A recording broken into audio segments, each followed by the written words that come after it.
The air is thick with the smell of red earth, a scent that clings to your skin and fills your lungs with the memory of rain yet to fall.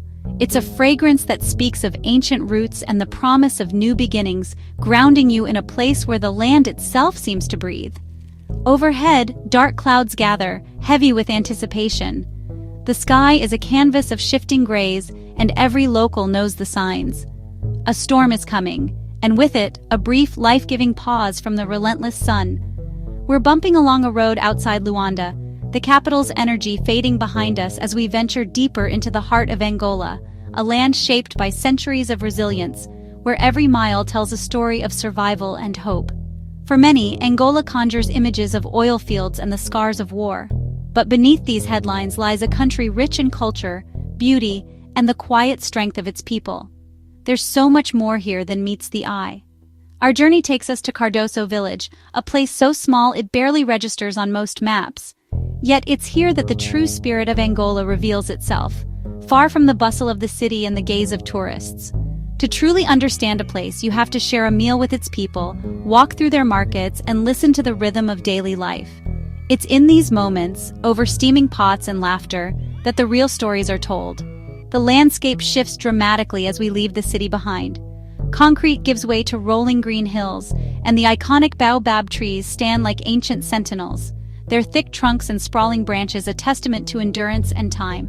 Villages flash by in a blur of color and movement. Children run alongside the road, waving with wide smiles, their laughter rising above the hum of our engine. Dust swirls in our wake, painting the air with the hues of the earth. Here, life moves at a pace set by the sun and the seasons. People work the fields from dawn to dusk, their days shaped by the rhythms of nature and the needs of the land. There's a quiet dignity in this way of life. João, our guide and friend, points ahead with a knowing smile. Cardoso is just beyond the next bend. His stories fill the air, connecting us to the land and its people before we even arrive.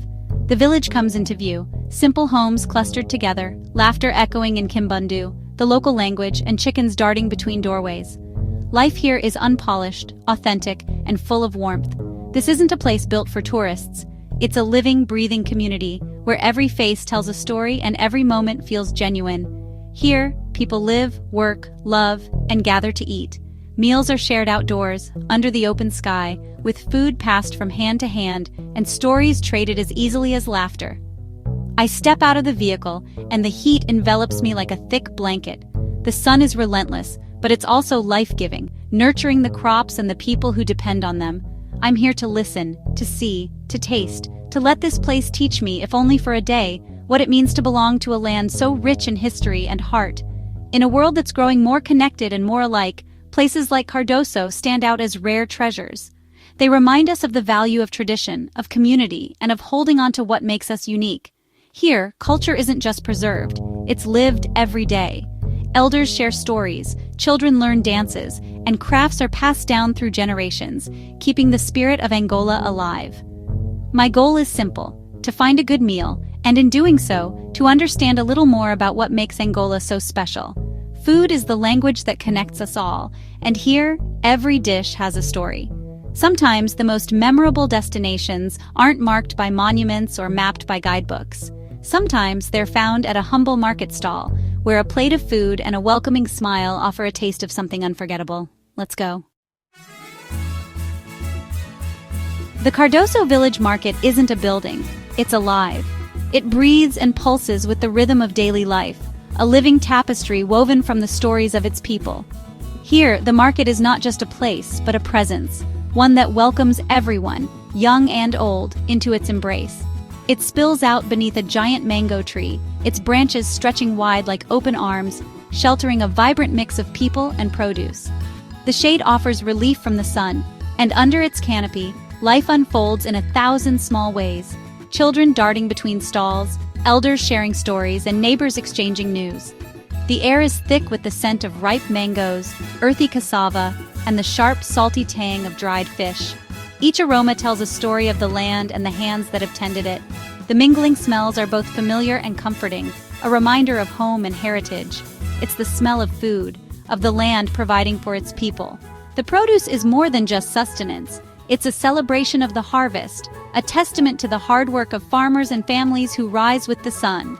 The sounds, steady thuds of a woman pounding fufu, the melodic calls of vendors advertising their wares, the playful shouts of children weaving through the crowd blend together in a lively chorus. Chickens and goats weave through the maze of legs and baskets, their presence a reminder that here animals and people share the same space, the same daily routines. Laughter drifts from men sharing a drink in the shade, their voices rising and falling in easy conversation. These moments of joy and camaraderie are the heartbeat of the market, echoing through the branches above. It's not noise, it's the village's heartbeat. Colors explode everywhere. Bold samakaka fabrics flutter in the breeze. Green vegetables glisten with morning dew. Fiery peppers and sacks of beans create a patchwork of abundance. Every hue tells a story of culture and tradition. Women sort and arrange their goods with pride, their hands moving with practiced grace. Each display is a reflection of their care, their connection to the land, and their desire to share its bounty with others. Every stall is a work of art, a sign of hard work and the richness of Angolan soil. The arrangement of fruits, vegetables, and crafts is both practical and beautiful, inviting passers-by to stop, admire, and taste. The market is more than just buying and selling. It's the village square, the social club, the heart of Cardoso. Here, friendships are forged, news is shared, and the pulse of the community beats strong. Here, community bonds are made stronger with every greeting and every trade. In Cardoso, the market is not just a place to shop, it's where life itself is celebrated day after day in a true symphony of senses. To know a market, you must talk to its people. Maria, selling peanuts, has been here for 40 years, her mother and grandmother before her. Peanuts become mwamba de jinguba, a rich paste for stews. Pedro, behind smoked catfish, learned the craft from his father, smoking fish from the Kwanza River, keeping flavor and heritage alive. Elena, surrounded by wild greens, laughs as she lists their names in Kimbundu. Kizaka, Gimboa, Imboa, knowledge passed to every child. These aren't just ingredients, they're links in a chain of tradition and survival. Recipes are shared as spoken stories, not written instructions.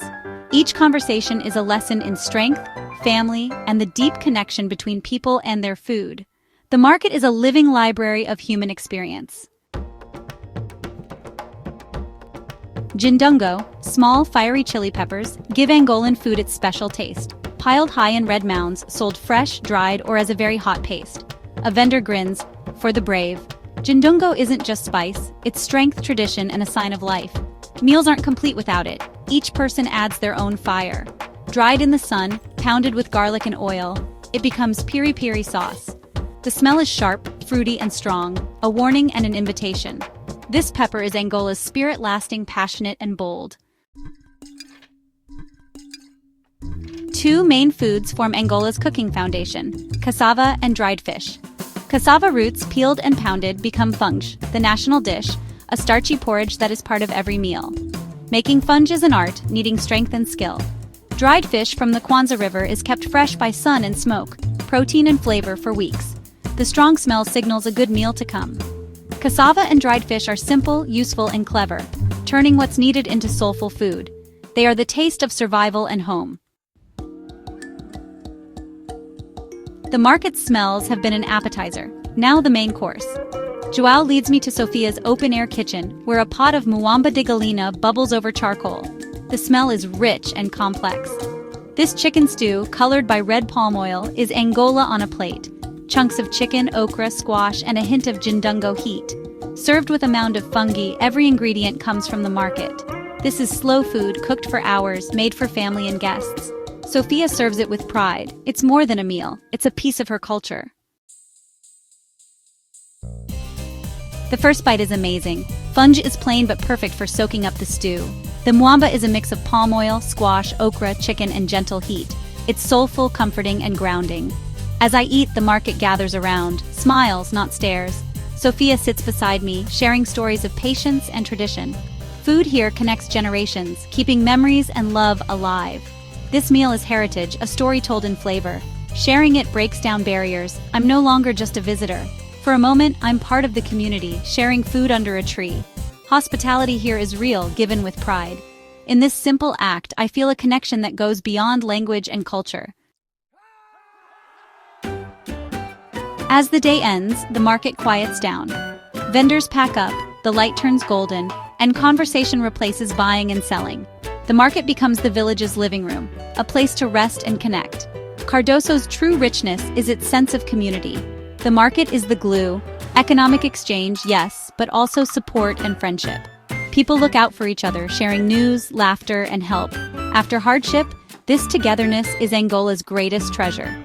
Leaving Cardoso, I'm thankful for the hospitality, the stories, and the reminder of what matters: human connection, community, and sharing.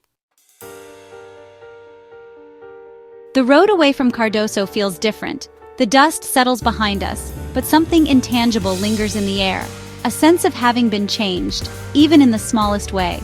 As the sun dips low, painting the sky in golden rose, I realize that journeys like this are more than just miles traveled.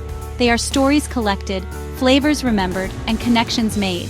Angola is no longer just a name on a map. It has a face, a voice, a taste. The laughter of children in the market, the warmth in a stranger's greeting, the rhythm of daily life, all of it now lives in my memory, vivid and alive. The flavor of muamba de galinha stays with me, but so does the memory of the people who shared it. Each bite is a reminder of hands that prepared it, stories told over simmering pots, and the pride in every carefully chosen ingredient. Food is the great connector, a universal language that needs no translation. Around a table, differences fade. We become simply people, sharing a meal, sharing a moment. In Angola, food tells a story of strength, tradition, and community. Recipes are passed down through generations, each one carrying the wisdom and resilience of those who came before. Every meal is a celebration of heritage and togetherness. I urge you, travel with an open mind and an empty stomach. Let curiosity guide you, and let hunger be your invitation to new experiences. The world is richer when you taste it for yourself. Go to places not on the map, sit at the market table, try the unfamiliar. Step outside your comfort zone and let your senses lead you. The most memorable meals are often the ones you never expected to find. Let strangers share their stories through food. Listen as they describe the dishes of their childhood, the flavors that remind them of home. In these moments, you'll find a piece of their world opening up to you. You might find the world less divided than it seems. Laughter and conversation flow easily when plates are passed and bread is broken together. We are more alike than we are different. A simple meal can bridge any gap. It can turn strangers into friends and a foreign place into a second home, if only for an evening. Be a traveler, not a tourist. Listen, ask, and eat with thanks. Show gratitude for every invitation, every shared story, every new flavor. These are the moments that linger long after the journey ends. Every meal is a chance for connection and understanding. Each shared table is a bridge to another culture, another way of seeing the world. The world is full of hidden gems like Cardoso. Just take that first delicious bite. The rest will follow.